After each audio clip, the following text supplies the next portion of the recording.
Leo ni siku ya Jumatano. Tumefika katikati ya kipindi hiki cha Kwaresma. Ni muda wa kusimama na kujitazama. Jumatano hii ya 4 ya Kwaresma, tumebakisha takriban siku 20 kufika Pasaka. Huu ndio wakati wa kufanya in-house cleaning. Tujitathmini, tujiulize, akiba ya pesa au chakula nilivyojinyima nimetunza kwa ajili ya maskini au nimeitumia kwa mahitaji yangu mengine? Nimekuwa na muda wa ukimya na Mungu au nimesali kwa mazoea ya haraka haraka? Ile dhambi niliyokusudia kupambana nayo Jumatano wa Majivu imepungua au bado inanitawala? Zoezi la leo. Siku ya leo, chukua karatasi. Andika maeneo yote uliyofeli tangu Kwaresma ianze. Usikate tamaa. Ipeleke karatasi hiyo mbele ya Mungu na uombe nguvu mpya ya kumaliza safari. Tuombe. Roho Mtakatifu, nionyeshe ukweli wa moyo wangu.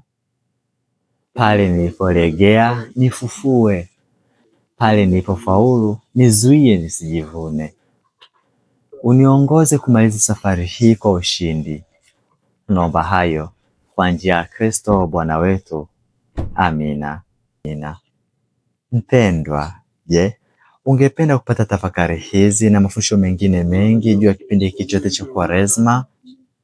Nimekuandalia kitabu hiki cha Ifanye Kwaresma Yako Isiwe ya Mazoea. Ndani mwake kuna tafakari za kila siku, sala mbalimbali za kipindi hiki cha Kwaresma, maswali na majibu mengi yanayoulizwa sana hasa katika kipindi hiki, lakini pia na mafundisho mengine mengi juu ya kipindi hiki cha Kwaresma.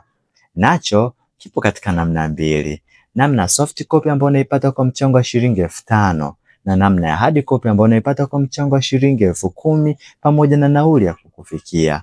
Ili kusupport utume wetu, ikiwa unakihitaji, bofya kiungo kilicho mkono wako wa kushoto kilichoandikwa order yours today. Fuata maelekezo yake, nacho kitakupeleka inbox kwangu, nami nitakutumia kitabu chako hiko. Kama njia hiyo ni ngumu, basi tumia namba hii inayopita katika screen yako na kunitumia ujumbe wa WhatsApp kuwa unahitaji kitabu hard copy ama soft copy, nami nitafanya utaratibu wa wewe kukipata. Ni mimi mtumishi wenu mdogo nisiyestahili, Oscar Mkatoliki, na kutakia siku njema na yenye baraka, na Mwenyezi Mungu atubariki wote. Tumsifu Yesu Kristo.